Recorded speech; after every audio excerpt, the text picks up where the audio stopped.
बिहार में एनडीए खेमे में सब कुछ ठीक नहीं है। जी हां, पशुपति पारस ने बड़ी बात कह दी है। बड़ी खबर इस समय की आपको बता रहे हैं। आरएलजेपी संसदीय बोर्ड की बैठक के बाद पशुपति पारस ने कहा है कि बीजेपी की लिस्ट का इंतजार है, अगर न्याय नहीं हुआ तो हम स्वतंत्र हैं।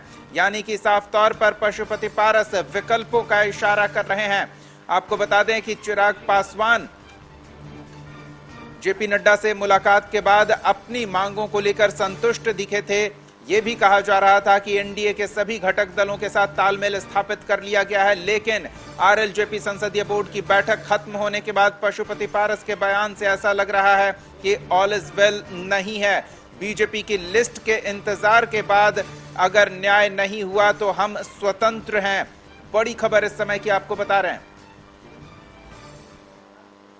भाजपा का लिस्ट प्रसारित नहीं होता है तब तक हमारा आग्रह है, हमारी पार्टी के लोगों का आग्रह है, माननीय राष्ट्रीय अध्यक्ष जी से, माननीय प्रधानमंत्री जी से, माननीय गृहमंत्री जी से, कि हमारी पार्टी के जो 5 सांसद हैं पुनः अपने फैसला पर विचार करें।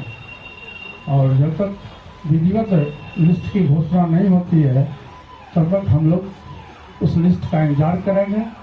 घोषणा के बाद यदि हमको उचित सम्मान नहीं दिया गया तो हमारी पार्टी और हम लोग स्वतंत्र है, हमारा दरवाजा खोला हुआ, कहीं भी जाने के लिए हम फ्री। सहयोगी रवि नीरज से बात करते हैं, दिल्ली संवाददाता हमारे साथ जुड़े हुए हैं। रवि, ऐसा लग रहा है कि बीजेपी ने जो भी भरोसा दिलाया पशुपति पारस को, उससे वो संतुष्ट नहीं है। कहीं न कहीं प्रेस कॉन्फ्रेंस से ये साफ जाहिर हो रहा है कि पशुपति पारस जो टीम है कुछ घंटों का इंतजार करेगी। बीजेपी जब लिस्ट जारी करेगी फिर इनका अपना नया कदम होगा। इन्होंने ये साफ कहा कि सभी के लिए सभी दरवाजे खुले हैं। दूसरा, साधुओं की जमात नहीं है। और उन्होंने ये भी साफ कहा कि हम प्रधानमंत्री बीजेपी का डिसीजन का इंतजार करेंगे। तो सीधा सीधा ये एक मौका और देना चाहते हैं एनडीए गठबंधन को कि वो एक बार इस पर विचार करे। लेकिन उनका कहना है कि पिछले 6 दिनों से हम संपर्क में थे, मंगल पांडे हमसे बातचीत किए और तावरे जी से भी हमारी संपर्क में रही है, और उन्होंने स्पष्ट शब्दों में कहा कि मुझे क्या चाहिए। अगर उनको ऐसा ही कुछ करना था तो आपसी एक व्यवस्था बना करके अगर 6 सीट ही करना था तो आधा आधा बांट देते। इस तरह से एक को सभी सीट दे देना ये सही नहीं है।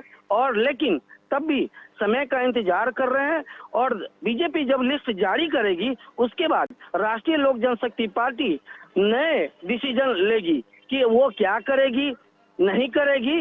इस पर उन्होंने अभी ऑफ द कैमरा भी बातचीत हम लोग की चल रही थी, तब भी उन्होंने एक ही शब्द कहा कि हम इंतजार करेंगे। और बीजेपी 40 में से 39 जीती थी, 40 जीतेगी। वेट एंड वॉच की स्थिति में आ गए हैं और अपने विकल्प भी खुले रखने की बात कहकर एनडीए को इशारा दे चुके हैं, खासतौर पर बीजेपी को इशारा दे चुके हैं। चलिए रवि, हलचल पर नजर बनाए रखें। अपडेट्स के लिए धन्यवाद।